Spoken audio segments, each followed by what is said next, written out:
Welcome back to another volume of truly disturbing tales from Reddit. Today we're going to be narrating 3 new unsettling stories, taken directly from the platform. I encourage you all to sit back, grab a snack, and enjoy these terrifying personal accounts. Now, without any further delay, let's jump right in.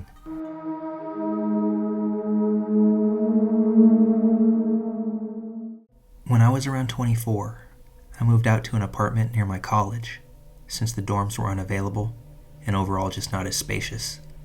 However, I quickly realized that renting would be very expensive, especially for a college student. Thankfully, I was able to meet up with another student who wanted a buddy, and lucky me, he's a chef in the works and would love to cook every other night without me having to pay him. I would basically be his tester and rate his cooking. Our first month together was the best. He made such exotic meals that could only be found at high-end restaurants. Almost every cook night would be something I would look forward to. However, one Saturday morning, I woke up to some tummy ache. I had to rush to the bathroom and puked my guts out. I was actually surprised by this and went to my roommate who was making breakfast. He was surprised to hear this too and checked yesterday's leftovers, but didn't see anything bad.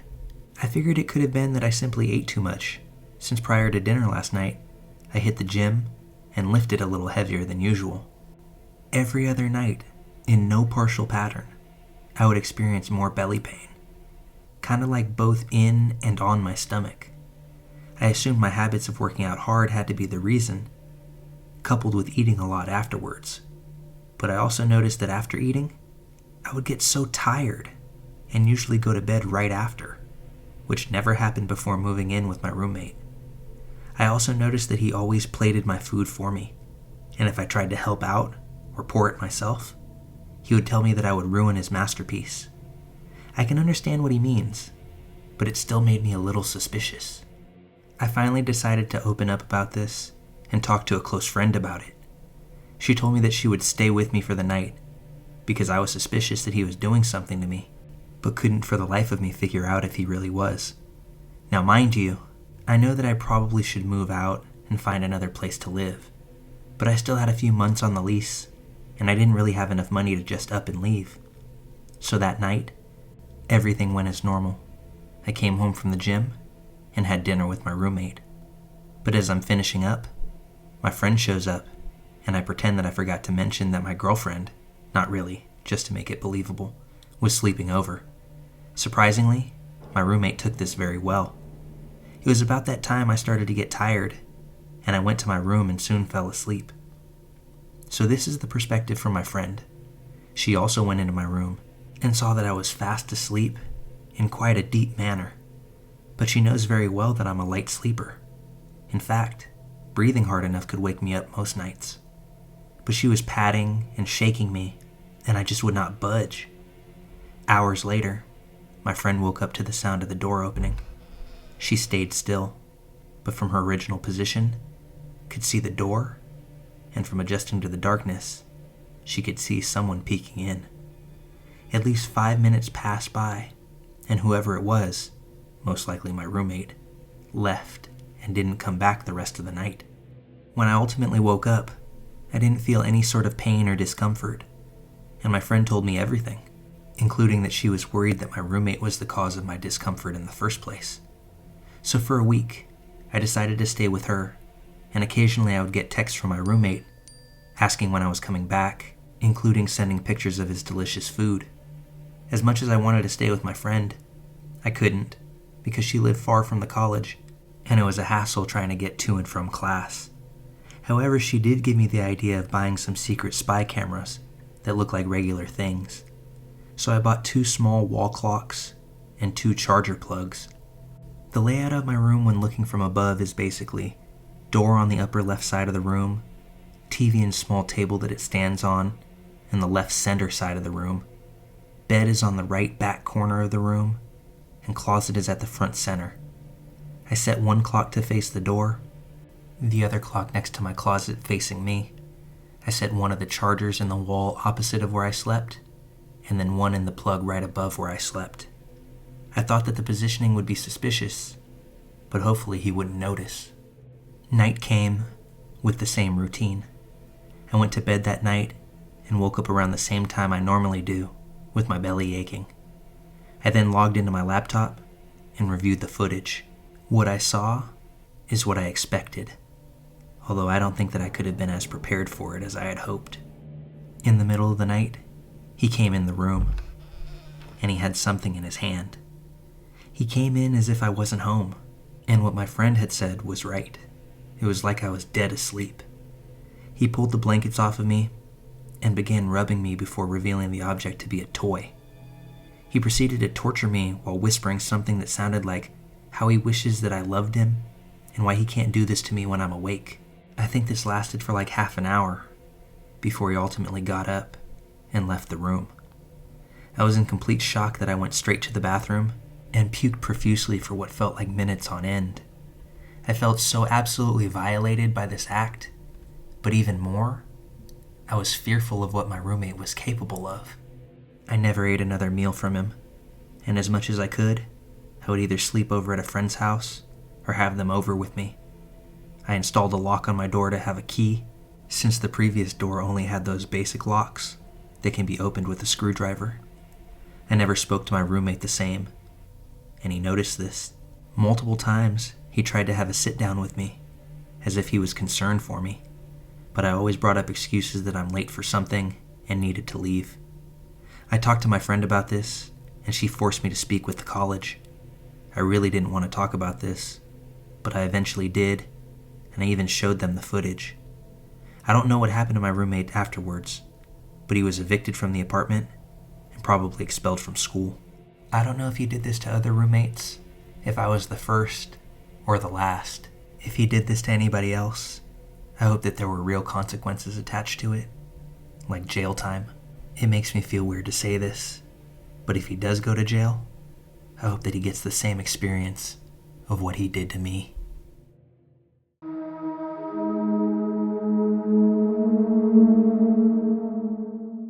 This story is 100% the truth, and I'd take any lie detector test that was sent my way. We lived in a house that had an outhouse when I was a kid. No indoor toilet. We had running water, but just couldn't get a proper septic system in there. The outhouse was up the hill a ways, about 30 yards. This was in a valley. My nearest neighbor was about 4 miles away. Good luck if you need an emergency service. We had 3 dogs. Biggest of all was a lab mix named Boo Bear. I'm going to try to speed through some of these details, but it'll all make sense at the end. Boo was a very loyal and territorial dog. Didn't matter what time of day it was, he'd go with you up to the outhouse and sit outside to wait. This was normal behavior for years. I'm getting goosebumps thinking about him and welling up with tears too. He was a damn good dog. One night, my mom needed to go, and he went out with her. We'd normally just walk up, do our business, head back, and go back to sleep. We had no air conditioning, just windows and fans. Boo followed Mom up there, and this time he was between Mom and the woods. There was a solid tree line around the house that you couldn't see into, like, at all. I've hunted it, but I'd get my ass back to the house before it got even close to dark. Boo felt or heard something out there. The more my mom tried to get up, the more he was growling. He never behaved this way. My mom, a devout Baptist, swears on the Bible that she heard what sounded like grunting coming out of the woods. She could feel something either stomping or punching the ground. My mom was raised by some serious hillbillies and isn't scared of anything in the woods, so she forced her way up there to go to the bathroom. She thought it was a deer, as they'll do that in rut season. Boo sat out there growling and snarling, and my mom said every hair he had on him was standing up straight. He wasn't barking. She could feel his growling, though, like you feel bass from a subwoofer. She got done and came back to the house. No other issues that night. A few nights later, a friend of mine was staying at the house.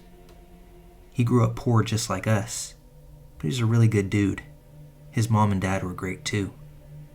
Anyway, it's about 11 or 11:30. It was Friday or Saturday, because we had a 10 p.m. bedtime on weeknights, and we were up late playing Killer Instinct on N64. Man, when I say this scared me, I thought my mom was being killed. We heard a scream and felt a noise come from the woods about 150 yards up that mountain. I didn't say shit. I kept playing, thinking that my brain is playing tricks on me. 5 minutes later, it happened again. This time, it was maybe 75, maybe 100 yards up, and it was getting closer. I stopped and asked my friend if he heard the same. He said, yeah, I heard it the first goddamn time too. Man, I can't describe it. Fight or flight kicked in, and we were in a panic. I checked on my mom and my little brother, and both were fine. I woke my little bro up and told him what was going on, and we grabbed our rifles. I only had a .30-06, my friend had a 20 gauge, and little bro had a .22. We parked our asses in the room we were in when we first heard it. When I say my heart was racing, if it was doing the 100-meter dash, it'd have beaten Usain Bolt. We didn't hear anything for about 30 minutes. Just silence. We had the windows open due to no AC, and we had turned the fans off. We started hearing a noise coming from the woods. Just pacing. It sounded like something was slowly plodding down the ridge to the house. I know it was no cat. You'll never hear a big cat. I've had cougars surprise me, and I never heard a thing. Whatever this was, it was big, and it made a lot of racket. We just kept sitting there, ears on alert. Another scream. This one shook our windows. Literally, everything shook. There was nothing at that point that we could have done. It was within 25 yards or so of my house, and we were all petrified. Boo was just pacing back and forth. He wanted to get out so badly. I didn't want him to go, and neither did little bro or my friend. He was our safety blanket in that moment. We decided to just hang out in there, and we started hearing grunting. That same grunt that my mom had heard a few nights before. All I can say is that I've heard a deer in rut. This was way too guttural. This freaking feeling of dread came over all of us. We all started bawling. We legit felt like we were going to die. Mom finally woke up and came in the room. She saw us all holding our guns and was like, "What are you all doing?" I put my hand up to my face. She saw we were crying, and I put my index finger to my mouth to say shh. The grunting kept going, louder and louder. Then the pounding started. It wasn't hitting a tree or anything. It was hitting the ground, like punching the holy hell out of it. We could feel each hit. Mom said this was what she had heard the other night, but she didn't think much of it. The shit seriously scarred me. The grunting and pounding stopped. Mom decided to send Boo out. Nikki and Bella, our other dogs, didn't do shit. Boo was just a badass, and we were his family. He beelined it up the ridge. That was it. We heard a single yelp, and then nothing. We didn't hear anything else that night. For several days it was that way. Boo was gone, and we were all shook up. I think it was 5 or 6 days later, my stepdad went to use the outhouse, and laying next to the building was Boo. I swear on my life that this dog was literally torn apart. There were no bite marks. It wasn't a cat. He had literally been ripped apart, limb by limb. I don't know what it was. Could have been a bear, but I'm not sure. I know that we moved out of there a month later, and that damn place can't keep people in it anymore. Not sure if it's because of the plumbing, or because there's something else out there.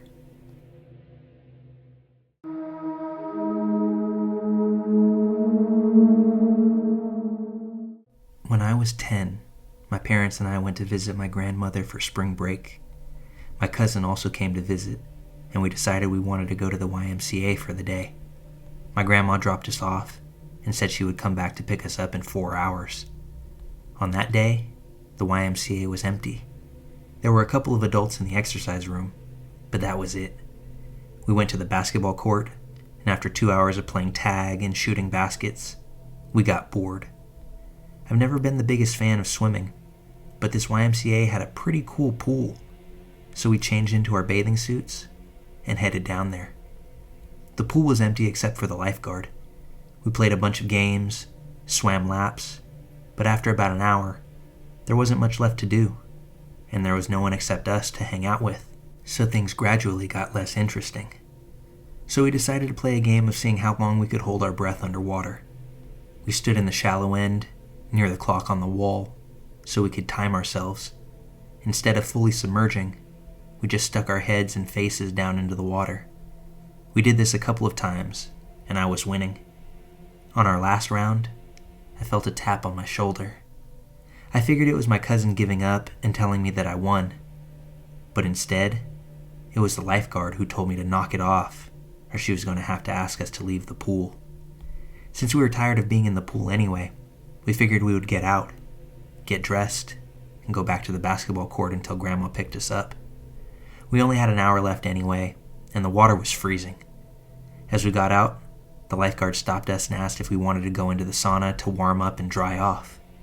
The sign said 18 years or older, so of course, we were super excited that she allowed us to do that. She walked us to the sauna and unlocked the door. The door was glass, and the interior was made entirely out of wood. Inside, above the door, there was a clock, probably to help make sure you were not in there for an unsafe amount of time. The lifeguard stand was adjacent to the sauna, but if you looked out the door, you couldn't clearly see it. She followed us in and went over to the thermometer encased in plastic, unlocked it so she could crank up the heat. I figured that she must have to turn it on each time, so I didn't think anything of it. Both my cousin and I were very short girls, so we couldn't see the temperature that was printed on the thermometer knob, but I know she was turning it up. Then she left and shut the door behind her.